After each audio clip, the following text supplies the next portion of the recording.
If you're looking for treatment options for mental health or substance use, for you or a loved one, you might have heard the terms levels of care or full continuum of care thrown around by treatment centers. But what are these different levels of care, and how do you know which one is right for you in your specific situation? Inpatient, outpatient, day treatment, residential, detox? People in behavioral health throw these words around, but they don't always explain what they are and who they are for in clear language. In this video, we're going to explain all the levels of care using simple terms anyone can understand, and we're going to do it step by step.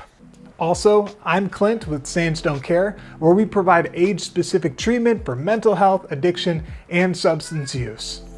And if you just want to learn about a specific treatment, you can jump around using the bar below. All right, let's get right to it. Now, in order for the levels of care to make sense, you need to understand the three factors that have to be addressed for a substance use or mental health condition. All treatment has to have a biological, psychological, and social component. This is often called biopsychosocial care. Biologically, you need to make sure that you're physically able to undergo treatment. Sometimes this means using medication-assisted treatment so that you're not craving to drink or use. Other times, this comes down to eating the food or getting the amount of sleep needed to be able to focus in a therapy environment. Psychologically, you need to have help from a therapist or a clinical professional to identify the patterns of thinking or trauma that is contributing to you not being well. This could be identifying unhelpful ways that you cope with stress or grief, or unpacking previously unprocessed events in your life that are still affecting you. Socially, you need to be in an environment that complements recovery. You need a support network of people who are willing to help you get well. Sometimes this is therapists or family members or friends. Other times this is people who can relate to you in a group therapy session, who get the struggle. If the biopsychosocial component of addiction and mental health are not addressed, it can interfere with you getting better. Biologically, you're not going to be able to focus on a therapy session if all you can think about is getting another drink, or if you're hungry or exhausted. Psychologically, if you don't have a qualified professional who understands your unique situation, you may not recognize the thought patterns or learn the skills needed to cope with your condition. Socially, if you don't have a stable place to sleep, relax, and recharge, or if you don't have people who support you being sober or working through a mental health condition, then you might lack the emotional and physical energy needed to practice new and healthy coping skills or patterns of thinking. You need all three, bio, psycho, and social support to get better. With that out of the way, let's break down the different levels of care, starting with the most involved form of treatment called detox. During detox, you stay on site for 5 to 10 days and you're under 24/7 medical supervision. The goal of detox is to stabilize your physiology so that you can begin to focus on why you were using in the first place. This medical supervision part for some substances, especially alcohol, is super important because alcohol withdrawal can be fatal if it's not done correctly. However, in the hands of medical professionals, this process is very safe. Therefore, detox is strictly for people struggling with substance use problems.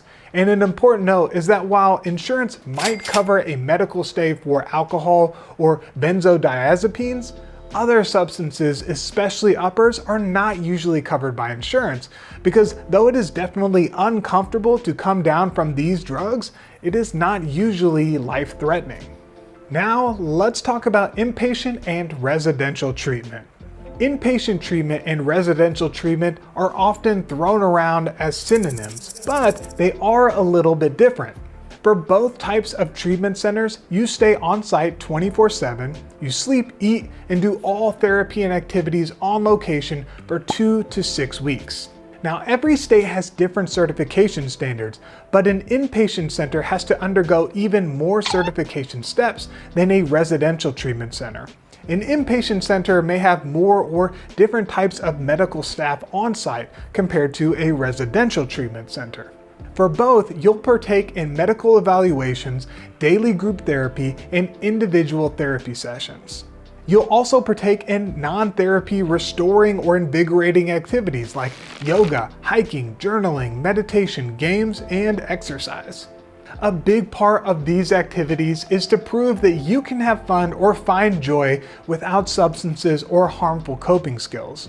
The next level of care is PHP. PHP, or partial hospitalization programming, is also commonly referred to as day treatment because you spend the majority of your day in treatment. Day treatment is like a full-time job with around 40 hours of programming a week, usually during the weekdays for 4 to 6 weeks. Day treatment differs from residential treatment because you're not sleeping at a treatment center overnight. You're staying at your own place. In addition to continuing group and individual therapy sessions, great PHP programs also offer academic and vocational support as well. The goal is to prepare you to live and interact with the outside world while still remaining sober or working through your mental health condition. For some folks who do not have a stable home environment, many treatment centers offer sober living housing. Sober living houses are usually gender-separated homes where people can rent a room or bed and live with other people on the road to recovery. However, sober living homes vary greatly in quality. The best sober living houses are run by certified professionals who can help with administering medications and are not just recently sober individuals from the program. Truly supportive sober living houses help you get a job and another stable place to live in around 6 months or under. You can also develop great friendships and have helpful support with the right sober living home. If you don't have a supportive family or friend network, the relationships that you form in a sober living home can be super important to treating the social aspect of addiction.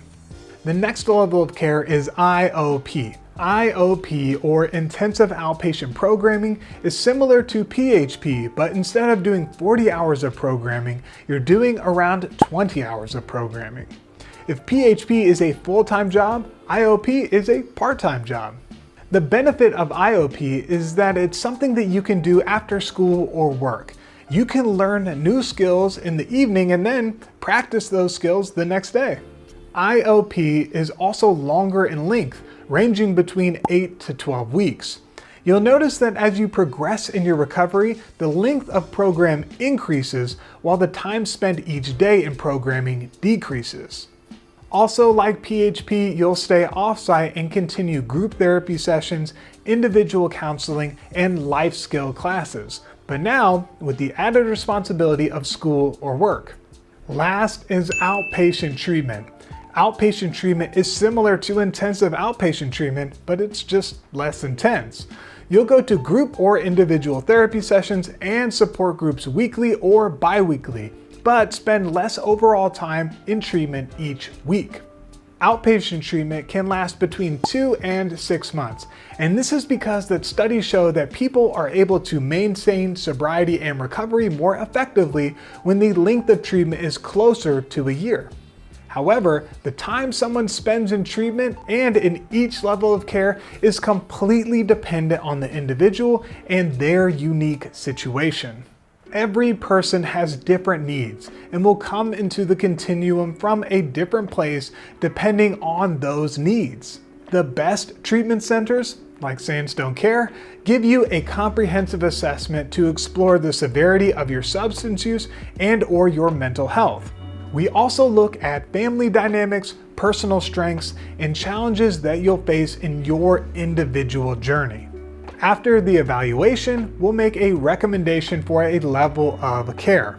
Also, if we determine that based on your needs, you're not a good fit for Sandstone Care, our team will provide an alternative recommendation to ensure that you find a program that can help. If you want to learn more about treatment options for you or a loved one, then go to sandstonecare.com to live chat with us, or give us a call using the number linked up in the description box below.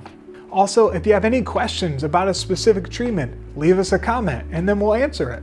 Listen, change is possible, and Sandstone Care is here to help.